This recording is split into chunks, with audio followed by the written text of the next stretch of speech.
Enam orang yang terdiri dari anak korban dan saksi kasus penembakan bos rental mobil Ilyas Abdurrahman mengajukan perlindungan ke Lembaga Perlindungan Saksi dan Korban atau LPSK. Wakil Ketua LPSK Susila Tias mengatakan pengajuan permohonan perlindungan dilakukan setelah tim LPSK korban dan saksi di rumah mereka pada Rabu 8 Januari 2025. Informasi selengkapnya akan disampaikan oleh rekan kami wartawan Tribun Jakarta, Bima Putra.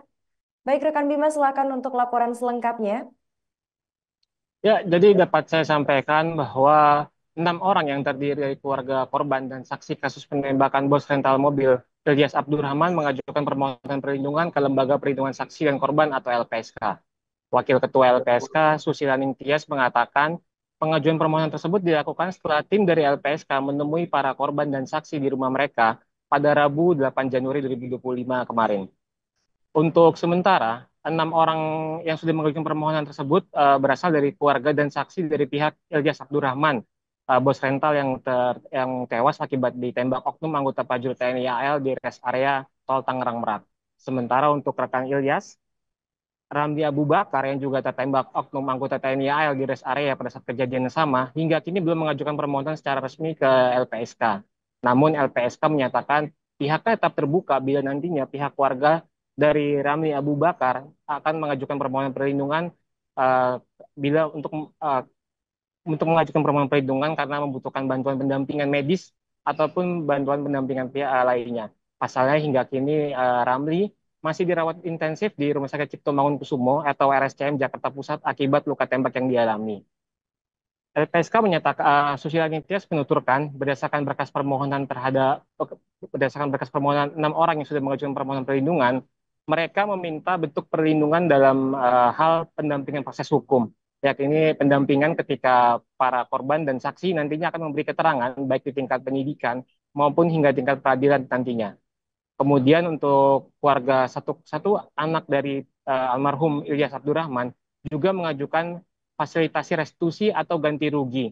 Restitusi ini nantinya akan dihitung LPSK berdasarkan kerugian yang dialami keluarga korban.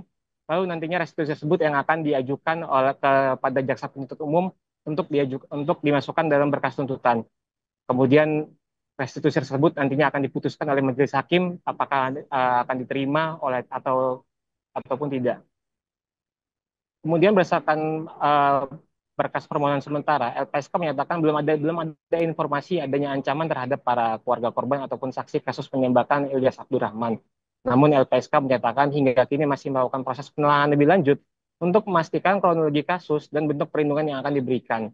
Susila Ningtyas menuturkan bahwa pihaknya akan segera berkoordinasi dengan polisi militer TNI Angkatan Laut yang menangani proses hukum terhadap oknum anggota TNI AL yang menjadi pelaku dan berkoordinasi dengan Polda Banten karena dalam kasus ini pun terdapat tersangka sipil yang akan diproses hukum yang terlibat dalam kasus penggelapan mobil dan penembakan Ilyas Abdurrahman.